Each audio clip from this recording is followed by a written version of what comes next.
Drinking Bros, presented by GhostBed.com. Welcome to Drinkin Bros, kids.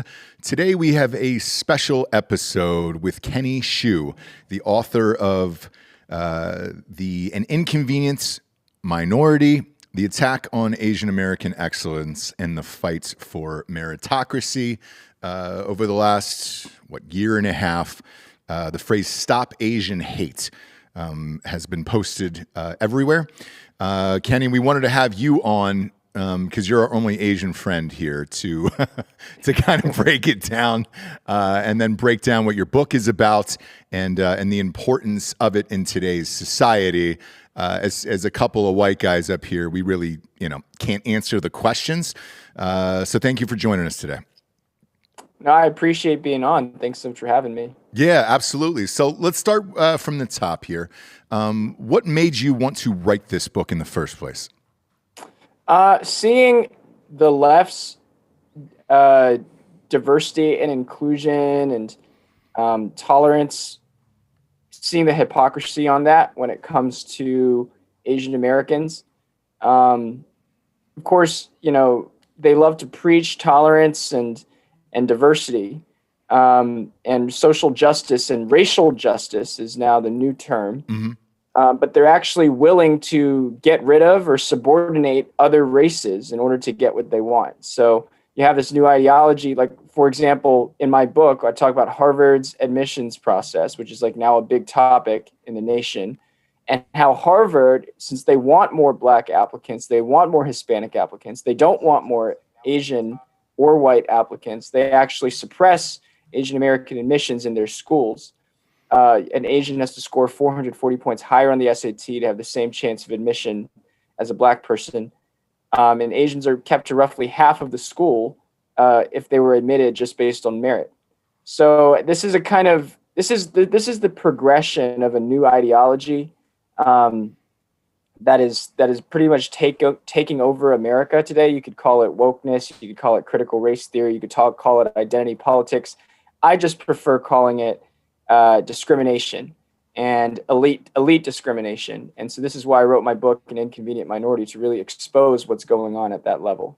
Well, look, I have a theory on this as far as why the Asian community in general is pushed down, like you were talking about, by the left, and it's simply a numbers game. I don't think I don't think Asians make up enough of the population to affect a vote. Therefore, they will always continue to get pushed down, like you said, for Blacks or Latinos, simply because they can win elections on that. Do you discuss that in the book at all?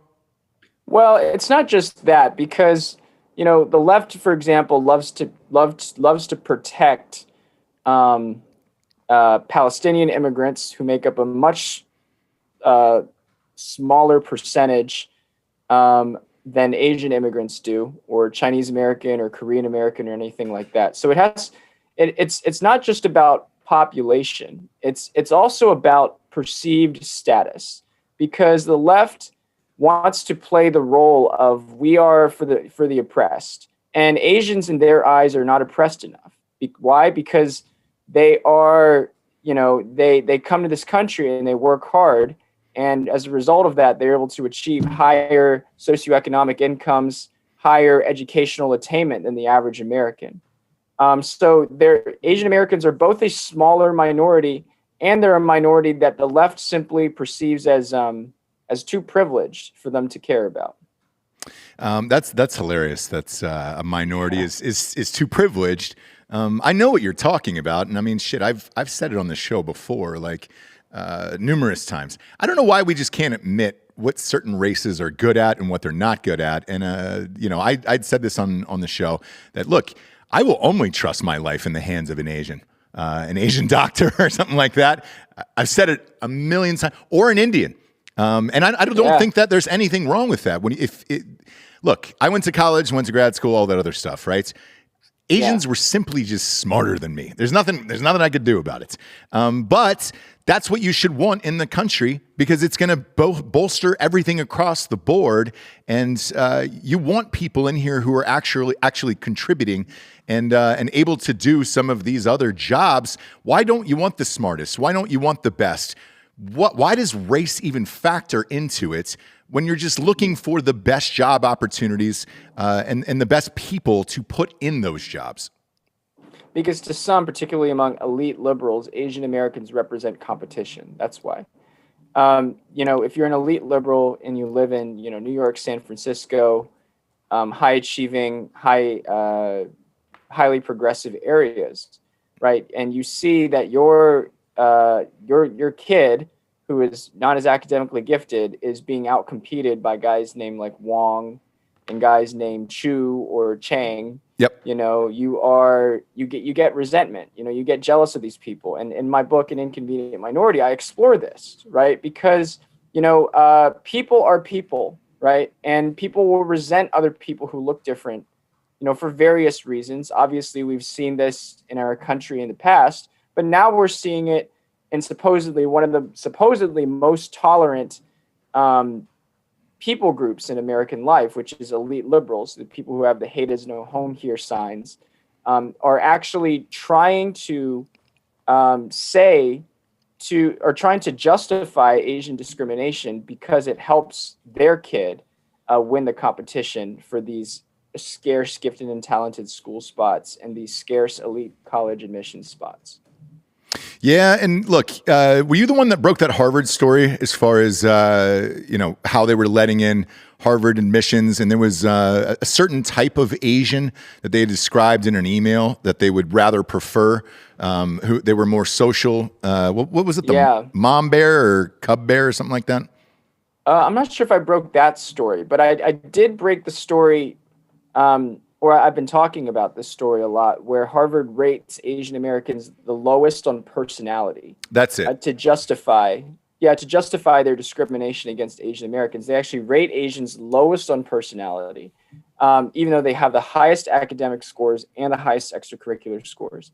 And the reason why they do that, you take a look at the objective evidence, and there's no objective evidence to suggest that that's the case. Asians do just as well as whites on alumni interviews, nearly as well as whites on teacher recommendations, but you see Asians below whites and blacks and Hispanics in the racial hierarchy on personality. So you can't really explain that except with, this racial stereotyping that Harvard admissions officers bring. Got it. So when they're in there and they're going through the interview process, are they filling out these forms that say, all right, so-and-so, kind of quiet, not very social. We don't give a shit about the grades. Yeah. Well, there's so if you're an Asian, it's funny, you can have the same exact application, an Asian student and a black student, and you change nothing about the application except for the race. And then a Harvard admissions officer will look at the Asian student's application, perfect SAT scores, amazing grades, great essay, nails the teacher recommendations. And he looks at this Asian, he's like, oh, we have so many of them already. Or he's just like a standard strong person. That's the term they use, standard strong. It means good, but not good enough. And he's just like, oh, they're overachieving. Probably his parents made him do it, that kind of thing. He looks at the same application, could be a black student, and he says, oh my gosh, this is the best thing since sliced bread. Let's let him in and everything like that, and celebrate this person. And so the story that the admissions officers tell themselves changes just because you switch one race to another. Oh, 100%. I went through it growing up. Me and my best friend. My best friend was black. We both applied to the same college. He had a full point lower in GPA than me. Everything else was, and this was a state school. It was University of Georgia. It wasn't like we were trying to get into Harvard. I'm not that goddamn smart. He ended up getting in. I did not. The only thing that was different on our applications was race, and we were in the same class and everything else. We kind of laughed it off because I'd sent in a bunch of applications to other schools. However, in the same state of Georgia, recently, maybe within the last 2 to 3 years, there was a white student who had checked the wrong box. And then when she got to school there, and she wasn't black, they threw her out of college. And it was based on that. Their family sued.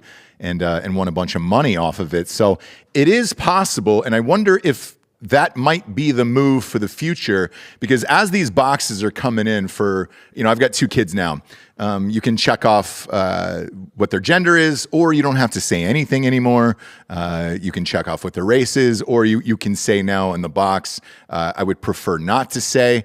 I think we're sort of headed towards that, because like you said, if you're just looking at it from a race perspective, yes, that's going to change the outcome of who gets in and why. What do you think is going to happen with that as far as schooling goes? Yeah. Well, I mean, I'd like to say that you can just uncheck an Asian box and then you'll be okay, but you can't do that because Harvard knows who you are anyway. They have access to all of this data mining, consulting services. They know who you are. They know your profile. They're going to judge you on it whether you like it or not. This is data mining without your consent that Harvard brings out. They will know based on student search, and the College Board now has that resource now available to other schools. So now all of these schools are going to do this. They're going to data mine you and judge you based on your background without you giving them consent. So unfortunately, I'd like to say that unchecking an Asian race and maybe like changing your name would help, but it doesn't. It doesn't, because they're going to find out who you are anyway. That's just the age we live in. Man, I didn't know that. I didn't know even the colleges are mining for data these days. That seems like it's all of it. We're basically just down to every company, corporation. How much data can we actually mine from you to either sell you shit or try to get the most amount of money out of you? Yeah, back in the 90s, the Ivy Leagues actually lost a lawsuit where they were accused of colluding for the purposes of scholarship money. So what happened was, if you were, they wanted to make sure that they wouldn't outcompete each other on scholarships. So if a school offered you, $20,000 in scholarships, they wanted to make sure that another Ivy League wouldn't also offer you like $25,000 or $30,000 in scholarships, because that would up the amount of money they would have to offer. So they colluded to make sure that everybody was only offering scholarships to, or only one school was offering scholarships to this person, so that they could basically keep the most money. And that was ruled illegal. So, I mean, you don't think the shady things are going on in the college admissions process? I mean, this stuff has been happening for a while. Yeah, I knew it. And with the Aunt Becky stuff, obviously, it was further proof to whether, you could buy your kids in and all that other stuff. I knew it, just not to an extreme level of mining for data and things like that. What is your background originally? Were you born in the United States? I was born in Maryland, yeah. Okay. And what about your family? How did they come over to the United States? Well, mom and dad were immigrants from China. They're entrepreneurs. My dad started his own business. It was doing well, and then the Great Recession hit, and so he had to go back to. Unfortunately, his business folded, so he had to go back to a corporate job. Moved me up to New Jersey when I was about 14 years old. And I lived in the Princeton area. So I lived around a lot of kind of elite, ambitious kids who wanted to go to these Ivy League colleges, whose parents were obsessed with it. There was a kid that was named Harvard at my school. There was a guy whose parents enrolled him in squash, because squash is one of those sports that you could get recruited to elite colleges to with less competition. So I knew the mindset. And I'm not, this book, my book, An Inconvenient Minority. I attack Harvard, which deserves to be attacked thoroughly in what they do. But I also reveal these emotions, these truths about what happens playing the game in a distorted system, right? In a distorted system.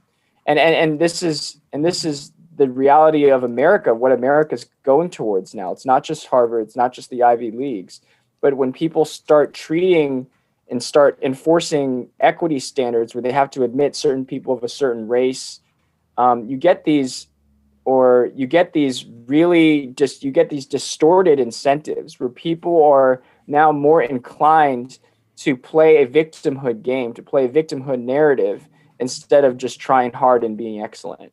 And I think that's the real fear in my mind for the next generation. Same, man. If you can find an excuse for something to get your way, that is what's going to happen. So instead of just working hard and outworking everyone, if you can identify as something or someone, or just to get an edge, I think that's what's going to happen. But the problem is, it's going to divide us even further as a nation. It's going to cause the issues that we're seeing going on today, and you're not getting the best people. That's what pisses me off the most. Yeah. Is you're not getting the most talented person. Again, throw race out the window. Let's just go with the talent and the talent at hand, and then try to develop that. If you're not good enough, tell them at a younger age you're not good enough to do it. You know what I'm saying? Like, yeah, athletics does it all the time.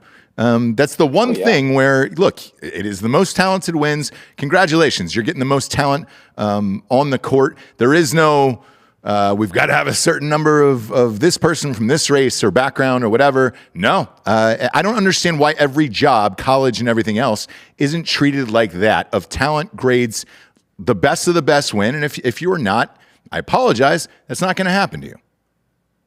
Yeah, and it's funny that we're talking about sports now, because I agree it's the place where meritocracy should endure, where you should be treated on your merit.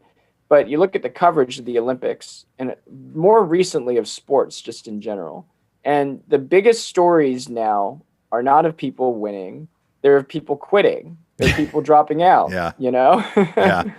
And I say that with no disrespect to Simone Biles, who is a genuinely great gymnast. But if you decide, hey, you're going to quit the Tokyo Olympics for one reason or another, okay, fine, it's your decision. Let's move on and let's talk about somebody else, because you don't deserve that spotlight at that point. Somebody else does, And so, but you can see the way the media and journalism is sort of, they're piling on stories that are not about genuine merit or not about excellence, but really about stories about playing a different sort of game. Yeah, and it's funny you brought up Simone Biles. I'm not sure if you heard, as of an hour ago, she is actually going to compete in the final events, which is the balance beam. I believe it's either tonight or tomorrow. Hot Bob, you can look that up and see what it is. But before we were going on air, all of us were discussing with the producers and everything, what's going to happen either way and what that narrative is going to be for Simone Biles, right? Because it was like you said, the spotlight is already being sucked up by her. Every other girl that is filled in has won medals, and they've done great. It's like seeing old Suni Lee crushed it. Crushed it. Best gymnast in the world. Congratulations to her. And it's like, but we're still talking about Simone Biles. Let's talk about the person who actually won is the best gymnast in the world. The rest of the team also got medals, including just recently, spoiler alert, cover your ears if you don't want to hear it, Jade also won the gold medal today. So Simone Biles is going to be in the balance beam. If she wins, then it's going to be this triumphant comeback story of she was able to overcome mental illness and everything else and be the GOAT and the greatest of all time. If she loses, she's setting herself up for, she tried and that's all we can ask for and blah, blah, blah. But again, that's going to take up the spotlight from the rest of what all of these girls have accomplished in the Olympics so far. Mm-hmm. What do you think it's going to be? Yeah, well, I mean, every elite athlete knows that every game is a different game. That every Olympics, a winner at a 2016 Olympic Games does not make a winner at the 2020 Olympic Games. We all know that. People get injured, people quit, people lose out for various things. It's just the unfair reality of life. Tom Brady got his first start after his starting quarterback got hurt. It's not about, what opportunities. I mean, it's not about that. It's ultimately about what you make of the opportunity that you have. Mm-hmm. And I think that is an aspect that we should concentrate on. So, I'm wishing her all the best. I'm wishing that she does well and that she does ascend to that throne again. But we should not let these stories of people missing out or quitting or being distracted or in other senses distract from stories of true excellence. Yeah, I 100% agree. We'll see what happens tonight and or tomorrow. Bob, when is it? Do you know?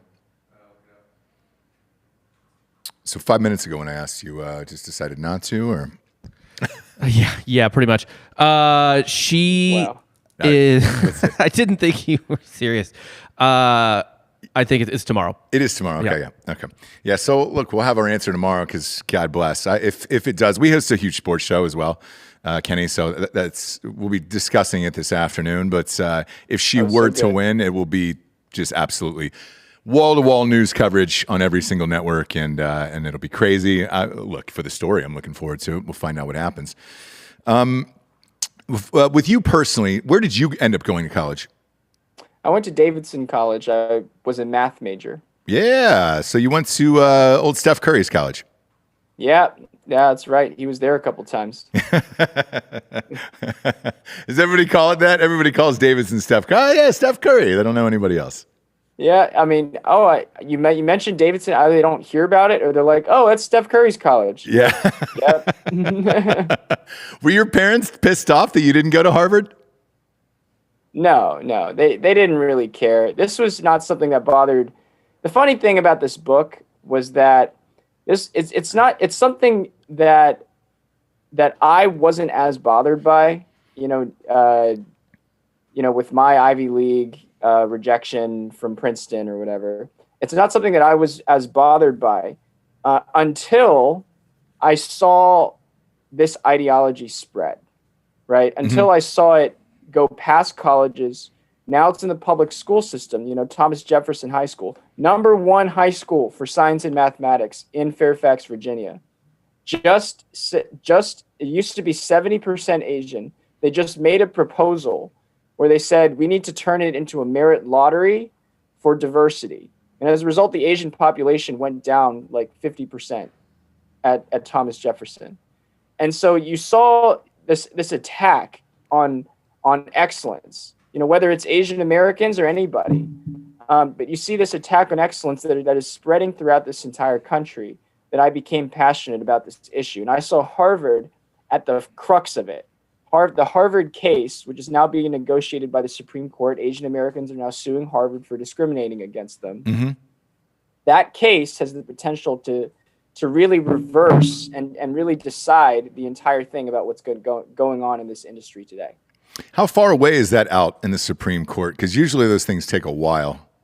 Yeah, it's going to be out in October, hopefully. Is it really? Hopefully they'll take up the case in October. Yeah, right now they're soliciting the Biden administration's opinion on the case, and very likely Biden's going to support Harvard and Harvard's stance.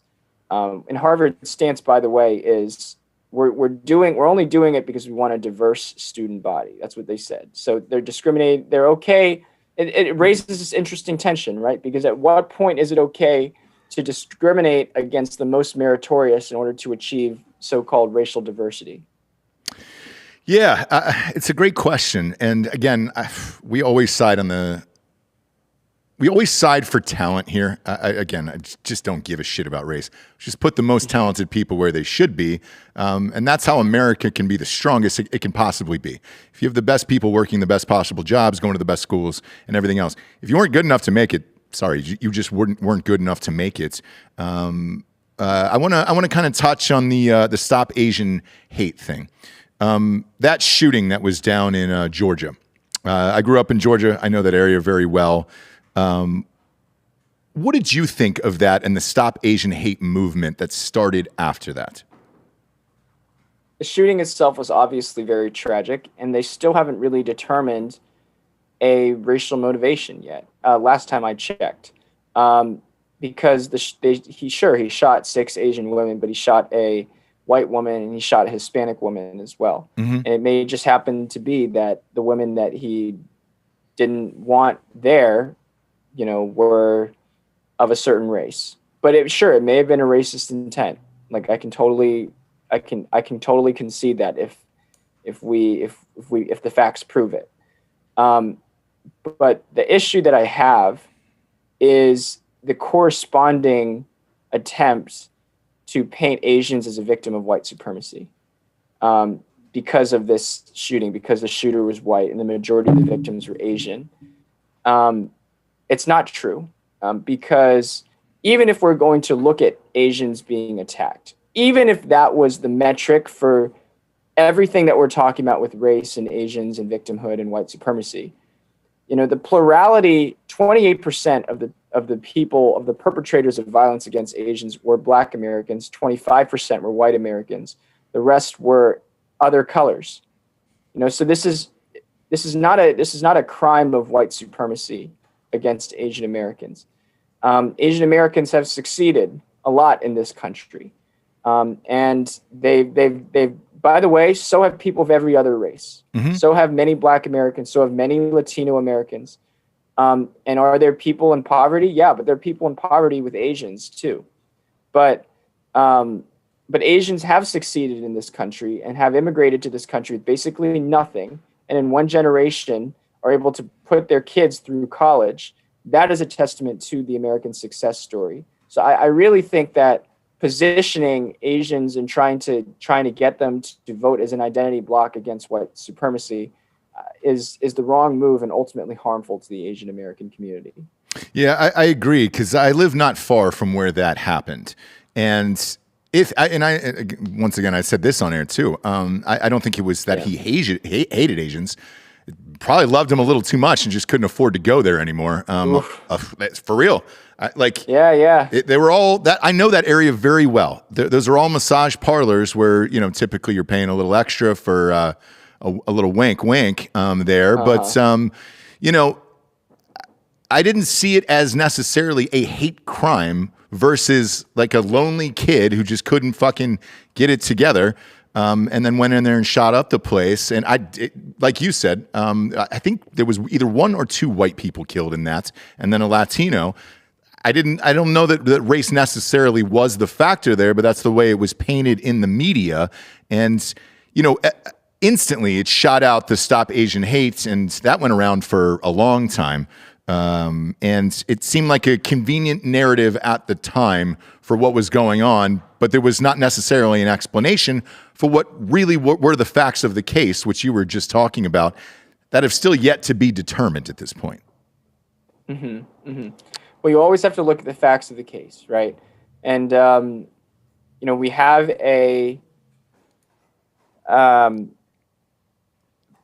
the problem I see with racial narratives and making broadening and sweeping racial narratives is that you are trying to assign is that you are unfairly lumping innocent people into the crimes of guilty people. Right. Were there whites who enslaved blacks? Of course there were. But the majority of whites in this country never enslaved a single black person in this country. Now, are there racist Asian grandmas towards black people? Of course there are. But are there racist black grandmas against Asian people? Of course there are. And you don't have to look too far in Los Angeles in 1992 during the riots to see the rapper Ice Cube preach about Asian Korean immigrants invading his neighborhood, and saying that the businessmen owning the shops in the neighborhood were trying to turn his neighborhood into Black Korea. So you know what? All of this is bad, but you trying to lump in the innocent with the guilty does no one any services. Yeah, it never does, and unfortunately, I don't see a solution for it. Simply because the media, it doesn't benefit anyone in the media to push another narrative. And the more and more you keep hearing it, the more and more you're going to hate one side or the other just because, right? Let me ask you this. When COVID started and they said that there was an uptick in Asian violence, was that true or false? Because I'm sure you're following that pretty closely as well. Yeah, I mean, there's an uptick in Asian violence, of course, but there's an uptick against violence of every racial group after COVID. I mean, there's an uptick in black on black violence too. There was an uptick in anti-Asian violence as well. So I don't think this is a uniquely Asian thing. Yeah, I don't either. Again, it's interesting to have you on the show when you're just like, holy shit. Because you would expect it the other way, where you're like, no, there's no way. There's got to be, right? And it's like, no, If you look at the stats and you look at the statistics amongst all races, yeah, you can say that crime is up. What determines a hate crime versus something else is also pretty shocking to me, because I saw some of those cams in New York City where Asians were getting attacked, but the people were fully wearing, masks and everything else. They hadn't caught them yet, and they were like, well, that's an Asian hate crime. How do we know who was underneath there? I guess so. you know what I'm saying? It's like, funny. Yeah. Go ahead. Yeah, it's funny you mentioned New York City. It's a city that I spent a lot of time in for my book, An Inconvenient Minority. It's a beautiful city in many ways because it has so much diversity. But you still need to understand that in New York City, there's still a lot of racial simmering tensions. There are district council members like Lori Cumbo from Brooklyn, who was trying to protest the Asians in basically what she called coming in, a wave of Asians coming in and setting up shop in her neighborhood. There's still tribalism there. There's still tribalism. And in a way, like, is it all bad that you want to hang out with people in your own community and people who share your values? I don't think it's all bad that you want to hang out with people to share your values, but I think it becomes bad when you start to attack other people for trying to come into your neighborhoods and schools and start to preach violence against them. Yeah, and I grew up. Let's see, most of my life was in Georgia, and then I went to Columbus, Ohio, for a while for college there, and then I went to New York, lived there a few different times. Then I lived in Los Angeles for about 18 years. There's a Koreatown or a Chinatown in all of these major cities, and I don't see that much. I don't see many problems with it from people that live in the community. You drive through LA. I mean, there's a sign that's straight up just a sign that just says Koreatown, welcome to Koreatown in there. And it seems like the culture and everything else is celebrated. I don't know. Maybe it's me and maybe I'm just white and dumb and blind to it, but I haven't seen that many problems in New York City and in LA. You read about it, obviously. During some people in the chat here are commenting on the rooftop Koreans from the Rodney King riots, obviously. Oh, yeah. And but what else are you supposed to do at that point? But in today's society, I just don't see it that much. Nor do a lot of people care. The only time I ever see about it or read about it is in the media. Mm-hmm. Yeah. I mean, the vast majority of Americans just want to live and let live. The vast majority of Americans don't care what your skin color is. If you're friendly, if you get along, they like you. If you don't get along, they don't like you. We're not asking for a society. We're not asking for a society in which everybody gets along. That's impossible. We're asking for a society in which people can just people can just associate with who they want to associate with and not be accused of harboring suspect racial prejudice just because they associate with people the way that they want to associate with. My group, Color Us United, I'm president of Color Us United. We advocate for a race-blind America. And what we've found is that if you go to our website and you take a look at our petition and the thousands of people who signed it, many of these people are simply just frustrated with the way that the term racism is being used as like a political cudgel to get people to feel guilty about themselves, innocent people who are not racist to get people to do things. And unfortunately, that's what organizations like Black Lives Matter is doing, and in many cases, the Stop Asian Hate movement is doing. So you have to be careful, right? We need to talk about violence, yes, but we need to avoid fixating on race as the sole cause for these kinds of things. Yeah, I 100% agree. Unfortunately, that does not sell news. And that's Right. It doesn't help the CNNs, doesn't help the Foxes, it doesn't help any of it. What does is racism, a race war. People have been pitching that in the press for a long time. Yeah, we want a fucking race war, dude. Start a race. It's why. We travel a lot for the show. Pre-COVID, we would go somewhere every 2 to 3 weeks. I've been to every city you could possibly imagine, I feel like, in the country. Wow. I just don't see it, man. I just don't see the racism. And shit, I've been broken down in some fucking terrible neighborhoods, and black people have been nothing but great to me. Asian people have been nothing but great everywhere we go, and they don't even know us, you know? I can't even pass it off as that. I'm not that fucking famous, for Christ's sakes. And it's like, I just don't see that many problems or issues between people. I think it has all been exacerbated by the media, and they want us to hate each other for some reason, and I don't get it. And with the school thing that you're talking about, the problems in the school system, that is only going to persist. We were chatting a little bit about before we went on the air about critical race theory and the potential of that being taught in our school system, which I think would be unbelievably harmful. But we also were chatting about the fact that I don't even know if anybody really knows what it is.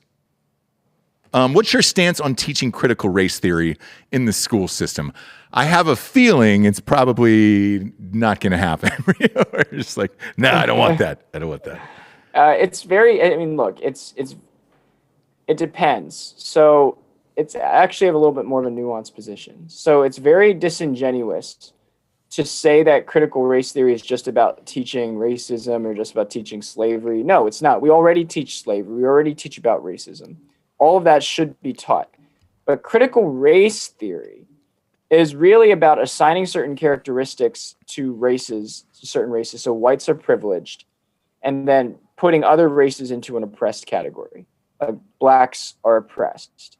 And the purpose of making this dichotomy, by the way, is to enhance the racial grievance. It's to actually is to exacerbate it. And is to actually make the races distrust each other. And that's something that I can't handle. That's something that I do not believe is right, that you should not teach in the public school system. It's to say that black in America or black Americans are universally oppressed.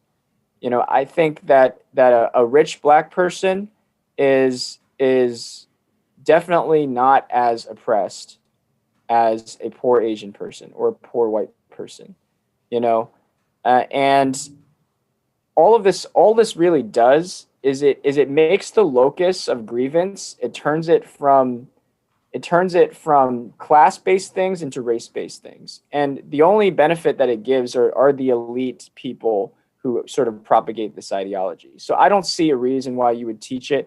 I see it only as stirring division and hate, and then this is why I'm opposed to it. Yeah, and is there even a curriculum for it? Is there textbooks? Is there, or is it just floating out into the ether of like, hey, we want this critical race theory. Now, what's actually in there, we don't really know. Because to my knowledge, there is no textbooks or anything out about it yet. Is that what they're fighting for, I guess?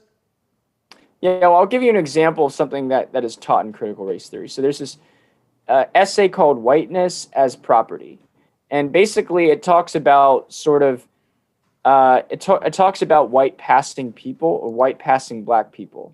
And they say that white passing black people have more privilege than black passing black people. So basically like lighter skinned black people have more privilege than like darker skinned black people because they're more able to assimilate or acclimate to white culture than darker skinned black people.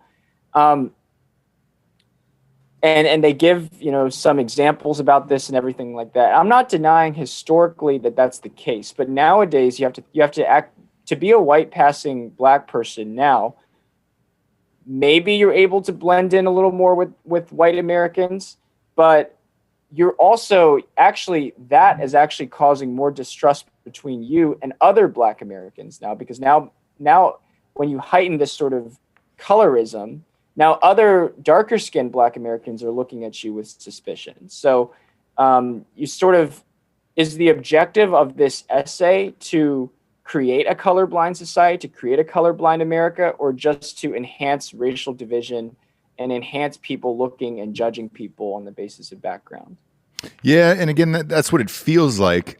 With what you're describing, did you get a hold of something that said, "Hey, this is what a curriculum that they are going to teach in schools"?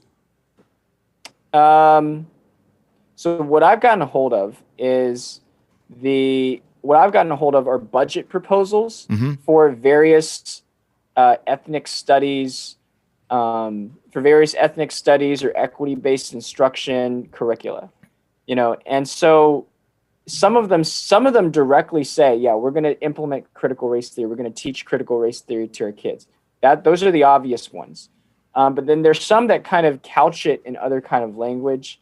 Like, we're going to teach, one of them says, like, we're going to teach kids to reflect on themselves in a critical manner through the lens of race and everything like that. And I think more people have done better work than me, including Chris Rufo and James Lindsay.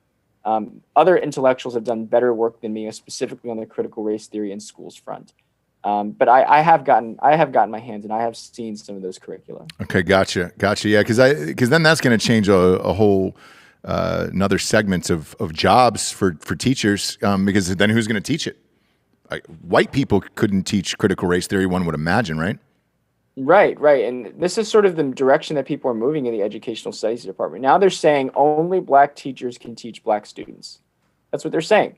And it's funny that they say that, because to me, that's so insulting to all of the white teachers who oftentimes, because of their own selflessness, move into poor, low-income neighborhoods, and to teach with their heart, minority children. Like, that takes a lot of courage to do that, right? Mm-hmm. And so by saying now only black people should teach black students, you're actually disincentivizing the moral courage that it requires to actually be able to go into these communities and serve them in a loving way. Yeah, not only that, but the pay sucks. If you're a teacher, the pay is already shitty. You don't get enough money for that difficult of a job as is. A lot of them have to pay for their own school supplies and everything else. So to couple that of like, hey, congratulations, you probably just went 150 grand into debt to be able to teach, to get the college degree and be able to teach. Now you're not going to be good enough for that job because your race is going to be incorrect for what we want to teach. It's gonna make a lot of people think or stop wanting to become a teacher in this world. I've said the same thing about police officers as well. I was just thinking the same thing. Dude, if you're a police why would you do that? Why? We have a cop show on our network, Failure to Stop, and both of those guys are retired. It's one of those things where it's just like, man, I don't know what's the incentive to become a police officer or a teacher these days, going through all the bullshit you have to go through on a daily basis. Yeah, think about it. If we're trying to create a society where we've lost respect for police officers, okay, imagine if they actually quit. Mm-hmm. Okay, who's policing your community now? What studies have unequivocally shown over and over again is when you remove police from an underprivileged area, crime spikes. It just really does. So it's kind of like, okay, you can live in a place with police or you can live in a place without police, but you'll have to bear the consequences. Yeah, and those consequences aren't going to be fun because a lot of people are turning in their badges. And look, crime rate is up in all these other cities and everything else. What was the most interesting thing that you uncovered when you were doing research for your book? I think the wow. I think it's always interesting for me to see how people judge people. Judgment to me is a primary issue for me. And so you see the way that Harvard judges people, right? And they judge people in academics, obviously. Yeah. Extracurriculars, obviously, and then personality. And the way they view personality is like likability, leadership, social smarts, friendliness, that kind of thing. But just seeing that weaponized against Asian Americans, just because they're the wrong race, to me is saddening. That was very disheartening to see. It kind of shows that we as that Harvard and the elites have just as long of a way to go as the rest of us do in terms of truly creating a race-blind America. Yeah, and we talk about this a lot too, is that we've become a creator economy in the U.S. I don't know that the Harvards of the world will be necessary for the next generation to succeed, because a lot of people are making a lot of money off of creating their own jobs and content and everything else. Where do you see it going as far as Ivy League schools and all that for the future?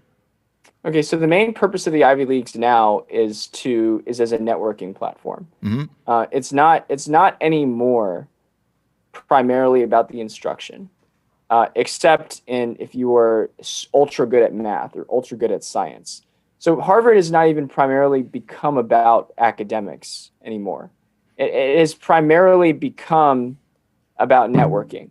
And as a result, its legacy population is increased. It's basically people whose parents have gone to Harvard now make up over a third of the school, And so if you want to make a country club, that's fine. Go ahead and make a country club for you and your friends to mingle with other rich friends, and then maybe throw in the diversity guy once in a while to show that you're morally virtuous, everything like that.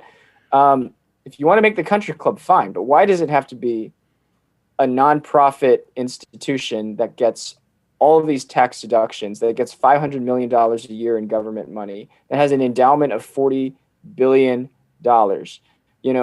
What is the true social value of making something like that? And I think that Harvard and all of the colleges in the university system in our country are going to have to undergo a reckoning on that. Are you truly fostering your mission? Are you truly increasing excellence? Are you truly producing the best qualified people, focusing on your missions or academics, or are you getting distracted and by all of these various things in our culture? Yeah, and regarding the Ivy Leagues, Sitch, yeah. if they need you for something, they are willing to bend the rules. I remember I'd gotten a bunch of football scholarships out of high school, and one of them was to an Ivy League school. I had the GPA. I was terrible at standardized tests. I mean, horrific at it. Like I'm that dude who took the Princeton Review Board classes. Like after school, and they were like, look, my SATs were so shitty that they were like, look, if we don't improve your score by 50 points, we'll give you, $100 back or $200 back or whatever it was. Guess who got that money back, dude? I got that money back. I was terrible at it. Well, then I had to go and report it to that school that was recruiting me, the Ivy League school that was recruiting me. And the coach goes, or, whoever was in charge of recruiting goes, hey, dude, why don't you take the ACTs? Those are a little easier. And if you get this one number, we'll just forget about the SATs and we can just chuck that. Like, no big deal, Yeah. I mean, and they literally said it to me, and I was like, all right, cool, man. So I took the ACTs, did a little better, but not much, like not good enough. And homeboy was just like, look, God damn, we'd love to have you, man. That score's the worst. He would be the worst at the entire school. But then a friend of mine who was a couple years younger, he actually went to Harvard, got in. Same thing. Football. So Okay, for football, yeah. yeah, he was not the they need smartest you. guy. Yeah, and they needed him. He went there, was great for their team, great on the team, but he didn't have the grades to get in there. Not at all. Yeah, athletics is kind of a different story for me because like you genuinely you have to show genuine merit to be recruited. I mean, athletically, you have to show genuine merit to be recruited into a good school, and maybe it is an academic merit. Now, what I don't want that kid to do is I don't want that kid that got recruited into Harvard to eventually, have to compromise on his academics because the academics that he wanted to take was too hard for him. And then eventually, fail or drop out of school or struggle in school which distracts from his athletic activities and everything like that. But what happens at Harvard is that if you recruit somebody on the basis of race who is less qualified, who is significantly less qualified, especially if you recruit them into a STEM major or law school or something that requires high intellectual cognitive ability, those people tend to graduate at the bottom of their class and they get quite discouraged. And a lot of them actually leave those majors. So you're going from a math major and you're going back into like sociology or ethnic studies or something like that, or some less useful major market-wise. And so at that point, is the college helping you by putting you into a place in the bottom 25%, or is it hurting you? And that's unfortunately what a lot of the people who are admitted because of affirmative action have to face at these top universities. And it's unfair to them. Like it really is. It really is unfair to them. Yeah, that's an interesting point to bring up because I never thought of that. In the case of my friend, he ended up figuring it out, did really well. He said the first year was really, really difficult because the academics were so much higher than he was accustomed to. Figured it out and went on to become a great human being. And obviously, if you're going to Harvard, you're not going to the NFL. So he knew that. He just wanted to get a great education. And it's, obviously have the connections that Harvard brought with it.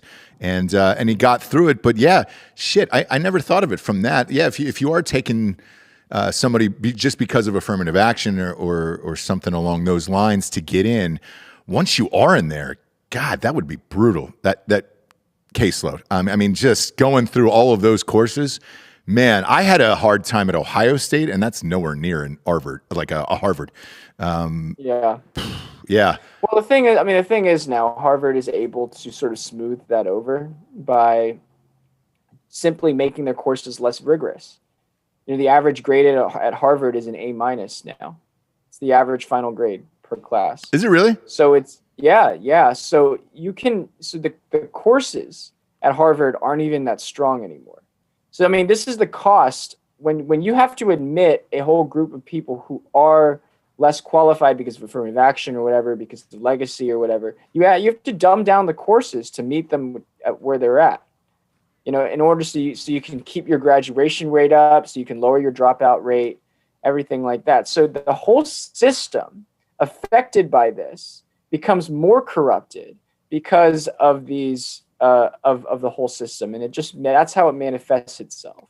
So you have basically what you have is this picture, is this picture of Harvard, an institution that is clinging on to the laurels that it once earned based on merit, that is now doling out various incentive after incentive that is not merit-based to populations, that's compromising its merit, and then having to paper over that with things like grade inflation, with things like letting people switch out of majors or switch to less rigorous majors. And that's what's happening at this school. It's a corroding institution from its previous preeminent place in excellence.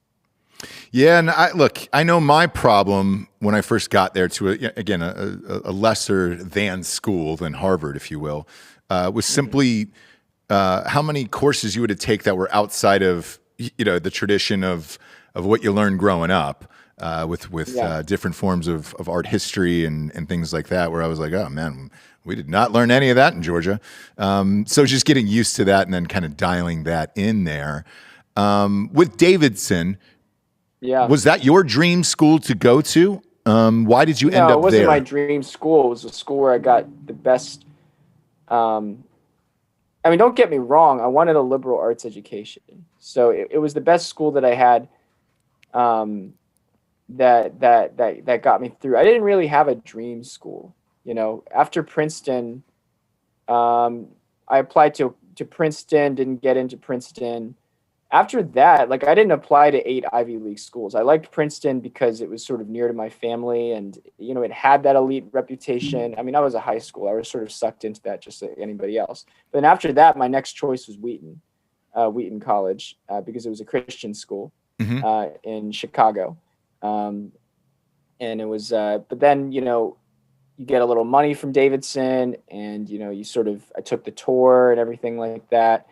And I liked it, you know, and I generally had a good experience there, although it's definitely descended down into leftism, unfortunately. So that kind of clouded my memory a little bit there. But overall, I had a good experience. Like, I really did. And then in today, in the real world, what is your job besides being an author and everything else? What do you do in real life? I'm president of Colorists United. Gotcha. I was recruited to be president of Colorists United because people saw the way I wrote. The board of directors saw my advocacy and saw kind of the passion with which I wrote this book and attacked Harvard for, you know, it's obviously unjust things that it's doing to populations. And so I became president of Colorists United, and really my job out there is to really advocate on behalf of these millions of Americans who really want a race-blind society, who know America isn't racist, but who have just been fed these ideologies and are now facing, you know, suppression for their employer for having a dissenting opinion on various things, are now facing sort of equity protocols that prefer certain races over others. You know, we have to have somebody to speak up for them. And so that's what I'm doing with Colorists United. You realize what an uphill battle that is, though, right? I'm sure when you go to all these cities and everything else, you're just like, holy, are there days where you just throw your hands up and you're like, man, I don't know if we'll ever be united? There are days that I wake up and I feel like I don't know if I could make a difference, but you know, there are days when I wake up and I really see that the majority of Americans are behind me, you know, and insofar as that's true, I'm going to keep chugging. Nice. And how many people are working at that organization at Colorists United right now? We're a very small organization right now, but we have big tentacles. We have 3, you know, full-time employees, you know, and a really strong board. And, you know, our next major initiative, we're actually tackling the Salvation Army. They just released a new curricula where they said we need people to repent for their racism.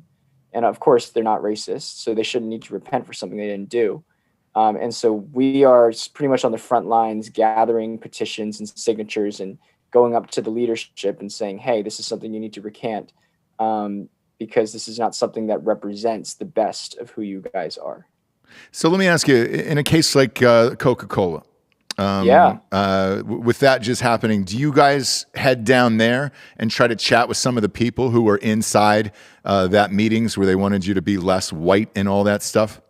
Yeah, well, I mean, I'm the person who broke that story, you know, I've been in contact with. And it's about picking and choosing the right institutions, right? I mean, there are some institutions that have gone so far off the deep end that you can't save them. And then there's some institutions that can be saved. So we're not going to fight every battle.